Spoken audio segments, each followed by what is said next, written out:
Hello, and welcome to this new episode of Daughters of Narcissistic Mothers podcast. I'm Matilde, and I'm your host. And today we're talking about how to break free from your narcissistic mother's abuse. How can we break free from a narcissistic mother and her toxicity and all the pain that is causing you? Some of you may ask, can we even break free at all?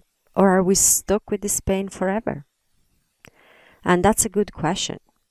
For so long in my life, I was pretty sure I could never be free from the pain of what had happened with my narcissistic mother. But that has changed, and this is why I wanted to do this episode. You can break free from your narcissistic mother and from the pain. And today I want to share with you how. But first, what does breaking free even mean? Does it mean setting boundaries? And you could be like, oh, but I've set loads of boundaries. Does it mean setting more boundaries? Does it mean going no contact? Change country like I did? Go to the moon so she can't reach you? And it may become possible soon, but that's not the solution. This episode is not only for those who decided to go no contact and move country and put a lot of distance, but also for those who, for different reasons and personal choices, are still in contact with their narcissistic mothers, and also for all the ways in between. Breaking free is more than setting boundaries. It's more than putting physical space and distance between you and your narcissistic mothers in some way. And it's not that that's not valid, but we'll see in today's episode that actually does not truly mean breaking free. There are two ways we can look at breaking free from your narcissistic mother. External and internal. An external freedom and an internal freedom. In the first case, in the external freedom, we look like we're breaking free on the outside. This means you may have more boundaries set. You may have taken back that spare key from your mother so she can't get into your house uninvited anymore. You may have blocked her on your phone or just been very specific as to when she can ring you. You may have stopped inviting her on holidays with you. You may have done hours of therapy to tell the story again and again of what you've been through with your mother and so on. You may have told your friends and your partner the situation with your mother and got their support. You may have done a lot of other things I have not even mentioned here, because the list would go on forever, that required a lot of courage from you. And I truly honor you for all of it, for all that you've done so far.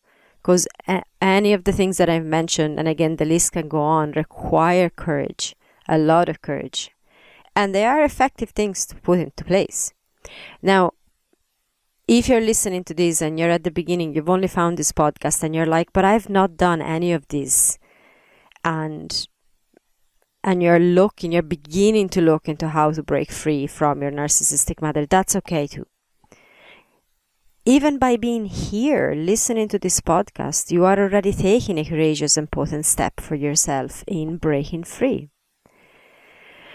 So back to all the things that you may have done, it's all great.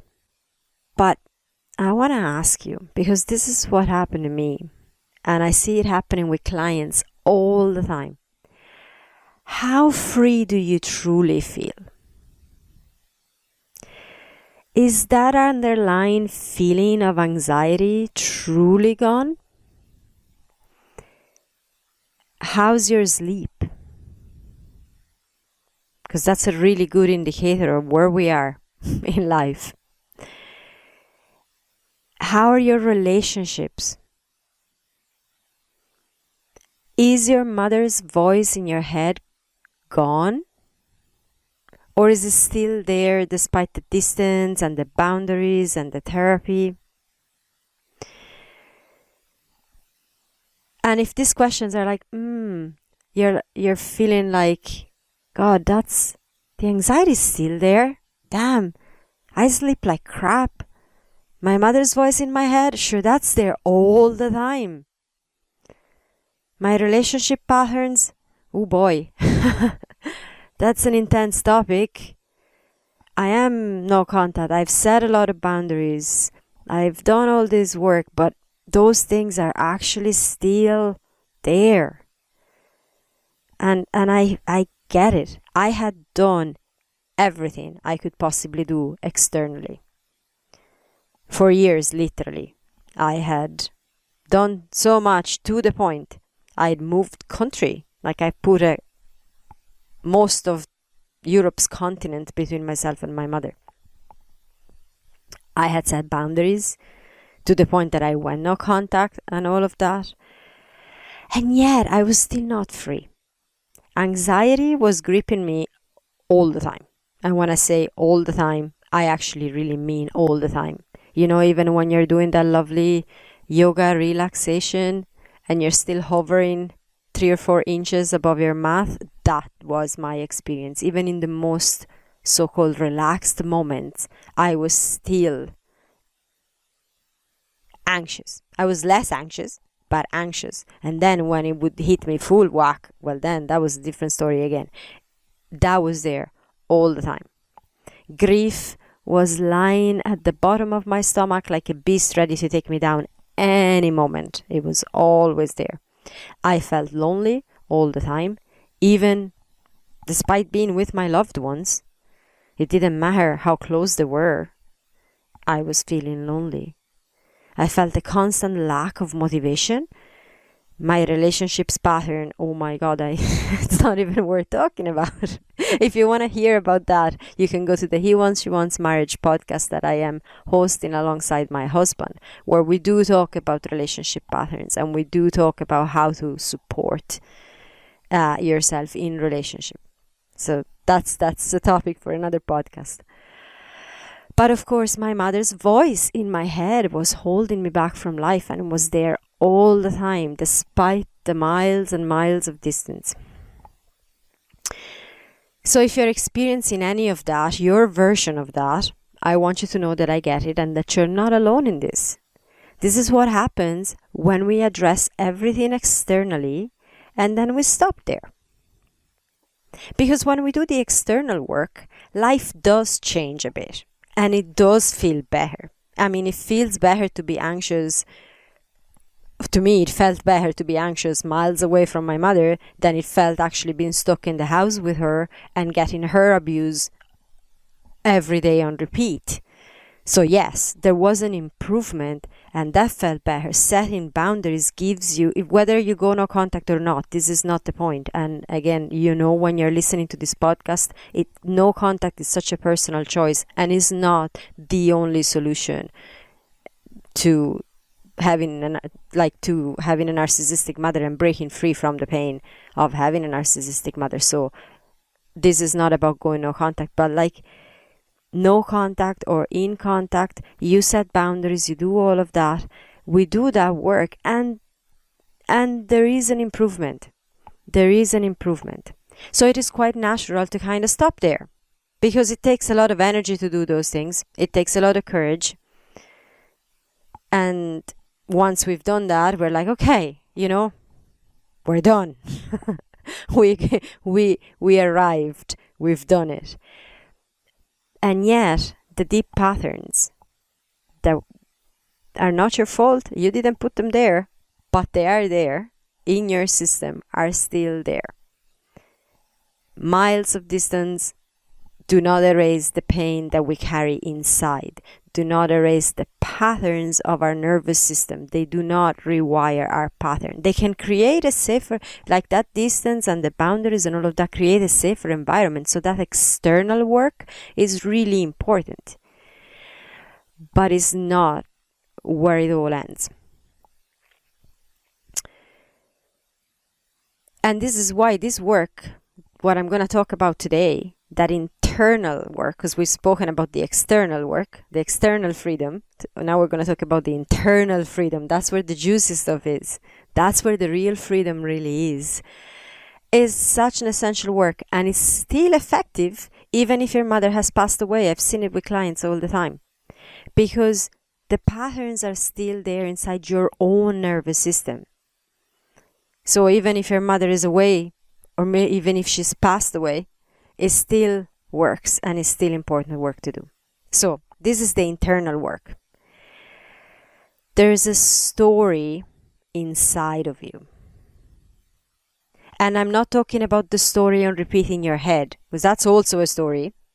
And that's an unhelpful one most of the time. I know if I let my mind go loose unchecked, very often the story that would come by default was not a very helpful one. So, but this is not the story I'm talking about. The story I'm talking about now is a story stored in your tissues, in your body, in your nervous system.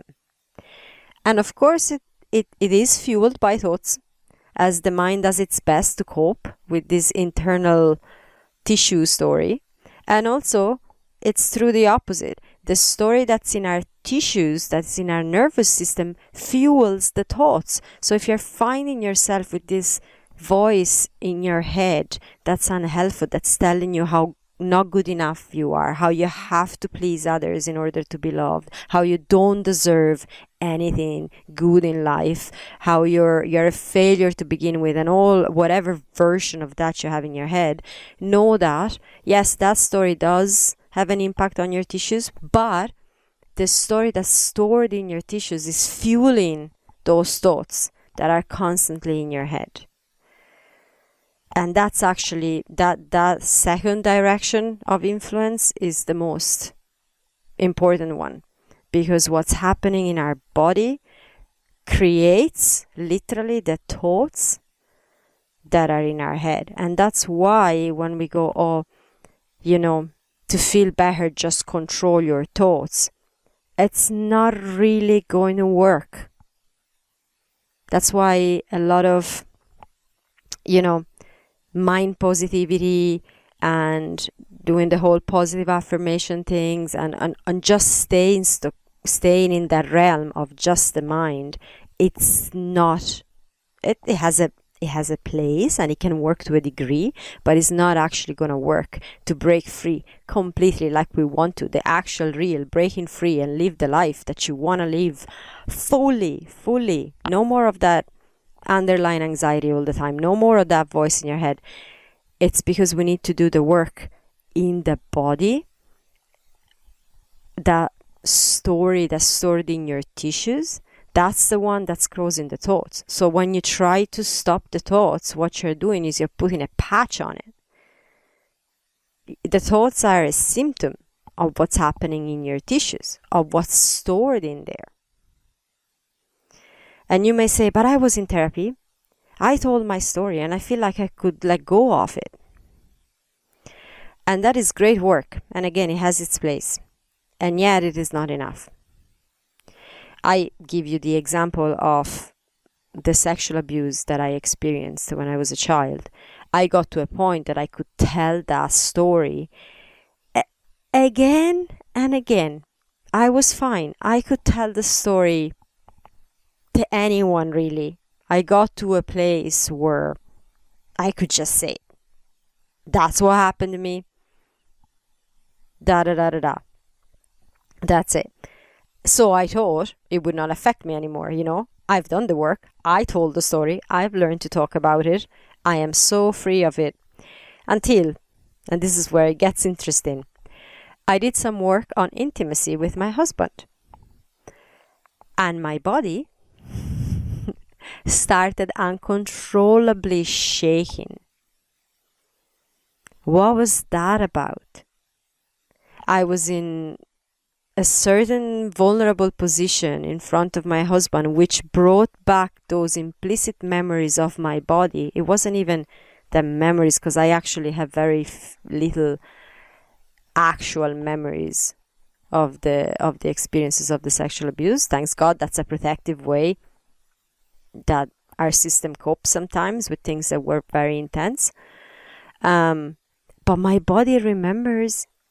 And it doesn't matter how many times I tell the story, until I did the work to actually somatically support my body to release those memories, those memories were really impacting my intimate relationship. And not only that, because that was only one little bit. So the story remains stored in the body, and it cannot be let go of just by telling it.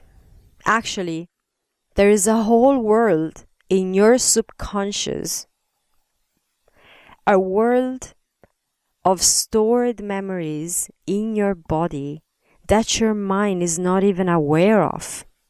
That's why we call them implicit memories. The explicit memories is, I remember I went to get an ice cream on such a day and I got chocolate and vanilla.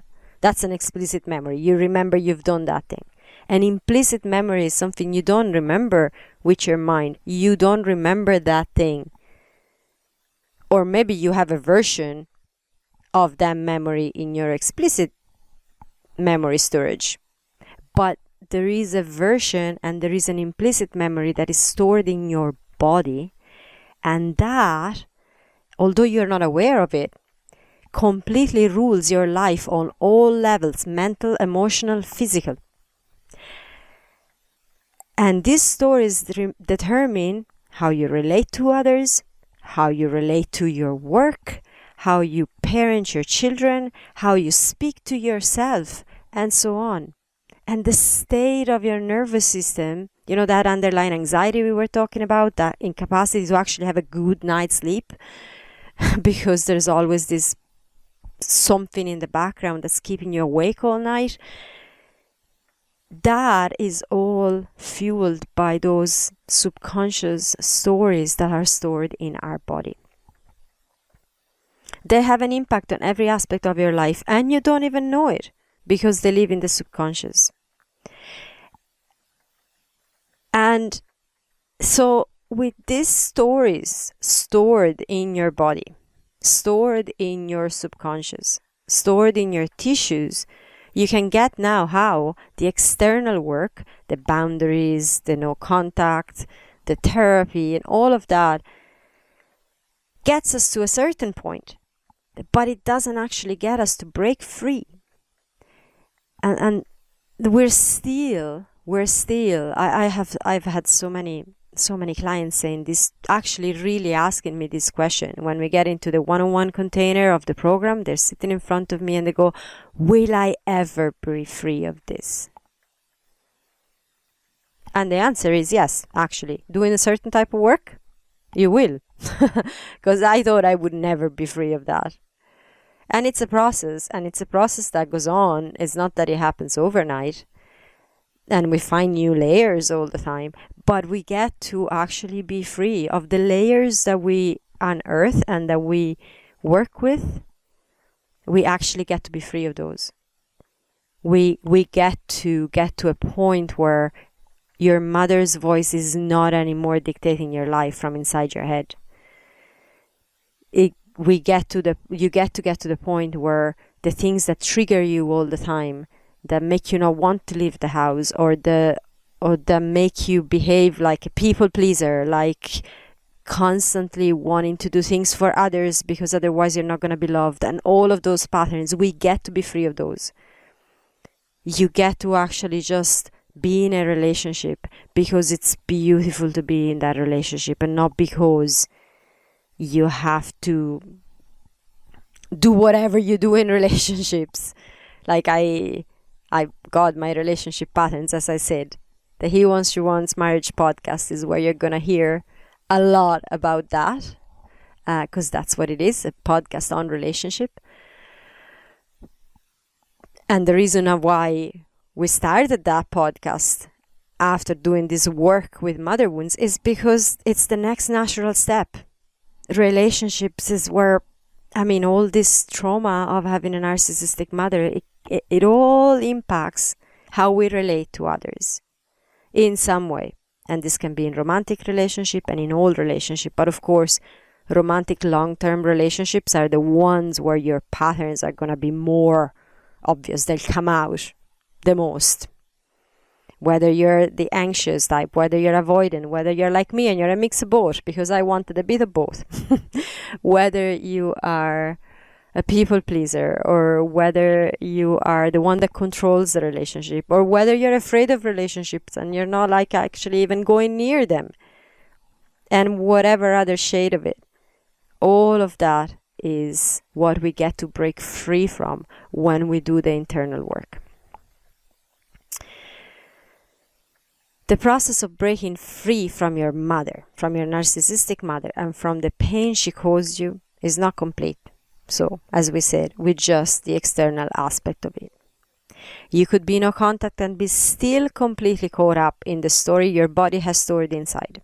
In the same way as you could still be in contact and feel quite free when you've dealt with your inner story, when you're done the internal work. Now, this is not an invitation to say that you need to stay close to your mother. You know, that this work is so that you can be close to your mother. You know that I think I've done an episode on the fact that this work is not so that we can tolerate her abuse more. We're not doing this inner work. We're not putting all this energy into ourselves so that we can tolerate her shit more. This is not about that. So whatever your level of boundaries, there's value in it. Whatever your level of contact, that's your personal choice. All of that is still very important. I have no interest in going back in contact with my mother, no matter the amount of internal work I'm doing. It's like, it's fine as it is. So the abuse would just keep coming because, yes, I can do all the work, but she has done no work and taken zero responsibility from her part. I've done an episode just a couple of episodes ago about what is actually the one thing that, whether your mother is narcissistic or not, it's the measure of how safe it is to be in a relationship with her is if she can take responsibility for herself. If she can, there's a hope. If she can't, well then that's really not a person worth having a relationship with. So that's that. But it is important to understand that as long as those parts of you which have suffered because of your mother do not get addressed internally from a body and nervous system perspective, you can never be fully free. How can you be free from a story you don't even know it's there?